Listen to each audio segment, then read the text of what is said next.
এসো বাবা, তোমার অপেক্ষায় বোধহয় প্রাণটা এতক্ষণ আমার আছে। কেন, কি হয়েছে আপনার? আমার যাবার সময় হয়ে গেছে কারু। যাবার আগে কনককে তোমার হাতে তুলে দিয়ে যাচ্ছি। আমার জনম দক্ষিণে মাটিকে কোনোদিন তুমি আলাদার আড়াই করলাম না, কিন্তু আমি কিন্তু রাখবো কোথায়? আমাকে তো বাড়ি থেকে তাড়িয়ে দিয়েছে। পৃথিবীতে স্থানের কোনো অভাব নেই।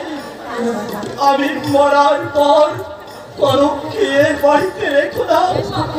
ওর ছোট মামা ওকে সুনজরে দেখে না। সাময়িক হয়তো দুঃখ কষ্ট হবে, তবু সৎ পথে থেকো। নিশ্চয় তোমরা একদিন সুখের মুখ দেখতে পাবে।